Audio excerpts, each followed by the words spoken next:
ఓడినోడు ఉపవాసం ఉంటాడు.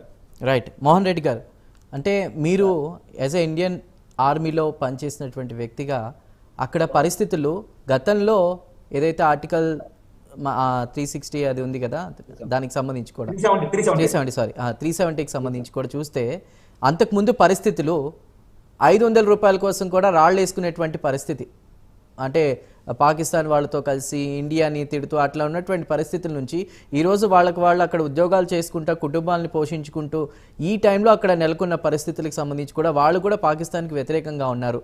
అయినా కూడా పాకిస్తాన్ ఈ కవ్వింపు చర్యలకు ఎందుకు పాల్పడుతుందంటారు?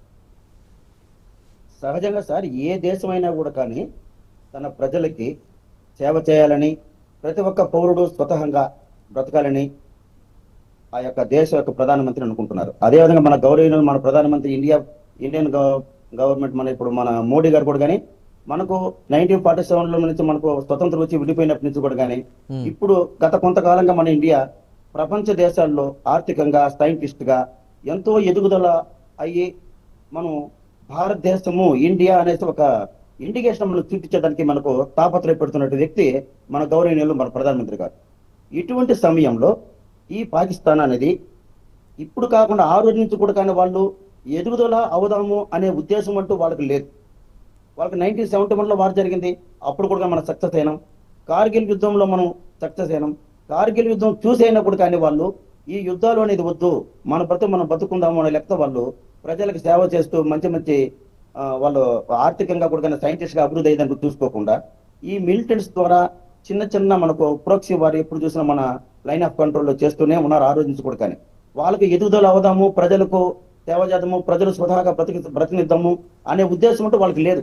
ఎప్పుడు ఏదో ఒకటి మనం దాయాదులు విడిపోయినాము, నీ బతుకు నువ్వు బతకాలి, మన బతుకు మనం బతకాలి అనే ఉద్దేశంతో మనం ఉన్నటప్పుడు వాళ్ళు మన మధ్యలో ఎప్పుడు చూసినా ఏదో ఒకటి పుల్ల పెడుతూనే ఉంటారు, మనల్ని ఏదో ఒకటి మనకు రెచ్చగొడుతూనే ఉంటారు.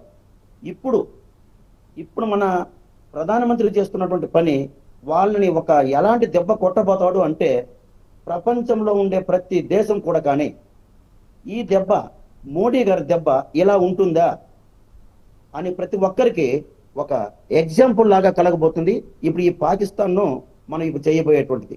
ఆల్రెడీ యుద్ధం, నేను ముందుగానే చెప్పాను, యుద్ధం అనేది ఒకరినొకరు తుపాకులతో కాల్చుకోవడం అంటూ కాదు. యుద్ధం ఆల్రెడీ స్టార్ట్ చేస్తారు, మన ప్రధానమంత్రి యుద్ధం స్టార్ట్ చేస్తారు. వన్ కైండ్ ఆఫ్ మనం ఇప్పుడు వాటర్ మనం స్టార్ట్ చేస్తున్నాం. వాటర్ ప్రతి ఒక్కరికి ప్రతిరోజు అత్యవసరమైన విషయం. దీన్ని ఇలాగ వాళ్ళకు స్లో పాయిజన్ లాగా కొద్ది కొద్దిగా వాళ్ళని మనం కొట్టాలన్నమాట. ఒకేసారిగా కొట్టడం కాకుండా వాళ్ళకి నొప్పి ఎలా ఉంటుంది, భయం ఎలా ఉంటుంది, ఇండియా యొక్క తాకత్ ఎలా ఉంటుంది అనే విషయం తెలిసే విధంగా మనం వాళ్ళకు స్టెప్ బై స్టెప్ తీసుకుంటున్నాం. ఇప్పుడు మనం ప్రస్తుతానికి యుద్ధంలోనే ఉన్నాం. ఇంకా కూడా స్ట్రాంగ్ గా వాళ్ళని మనం కొట్టే పరిస్థితి వస్తుంది. ఆ దెబ్బకు పాకిస్తాన్ కు దెబ్బ తగులుతుంది. ఈ నొప్పి ఇలా ఉంటుంది చెప్పేసి ప్రతి కంట్రీ కూడా కానీ ఇండియా యొక్క తాకత్ ఎలా ఉంటుందా, మోడీ గారి యొక్క పవర్ ఎలా ఉంటుందా అనే విషయం కూడా అందరూ కూడా తెలుసుకునే పరిస్థితి రాబోయే రోజులు తెలుస్తుంది. ఇప్పుడు పహల్గాంలో జరిగిన విషయం, ఇది కావాలని ఒక పీస్ఫుల్ గా ఉండే మన కంట్రీలో ప్రతి ఒక్క భారతీయ పౌరుణ్ణి, ఒక ముస్లిం అయినా కానీ హిందూ అయినా కానీ వాళ్ళ క్రిస్టియన్ అయినా కానీ ప్రతి ఒక్కరిని కలతం చెందించేసే విషయంగా వాళ్ళు ప్రయత్నించిన, వాళ్ళు అక్కడ ప్రవర్తన చేస్తున్న విధం ఎటువంటి ఏ ఒక్క భారతీయ పౌరుడు కన్నా సహించరాని విషయం ఇది. కాబట్టి దీనికి ప్రతికూలంగా మనం వాళ్ళకి దెబ్బ కొట్టాల్సిందే. యుద్ధం అంటూ చేస్తున్నాం, ఇంకా కూడా కానీ యుద్ధం చేయాల్సిందే. వాళ్ళని చాలా స్ట్రాంగ్ గా దెబ్బ కొట్టి వాళ్ళకి నెక్స్ట్ జీవితంలో ఇండియా వైపు కన్నెత్తి చూడకుండా విషయంగా వాళ్ళకి చేయాలి. ఇప్పుడు పాకిస్తాన్ లో అంతర్యుద్ధం జరుగుతూ ఉంది. ప్రజలు కూడా కానీ యుద్ధం కోరుకోవడం లేదు, పాకిస్తాన్ ప్రభుత్వాన్ని కూడా కానీ ఎవరు సమర్థించడం లేదు. అసలు భారతదేశంలో ఇలాగ చేయడం తప్పే అని చెప్పి ప్రతి ఒక్కరు కూడా కానీ వాళ్ళు మన ఇండియాలో ఉండే ముస్లింస్ ఎంతో మంది కూడా కానీ మన సపోర్ట్ చేస్తారు.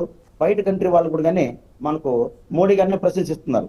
మీరు చేస్తున్న పని కరెక్ట్, పాకిస్తాన్ విడిచిపెట్టద్దండి, వాళ్ళకి మేము సపోర్ట్ ఇస్తాము, మొరల్ సపోర్ట్ ఇస్తాము, గన్స్ ఇస్తాము, ఇలా నుంచి ఎయిర్ క్రాఫ్ట్ ఇస్తాము. అసలు ఇలా జరుగుతుంది ఈ స్థాయిలో కూడా వ్యతిరేకత వస్తుందని వాళ్ళు అసలు ఊహించుంటారంటారా?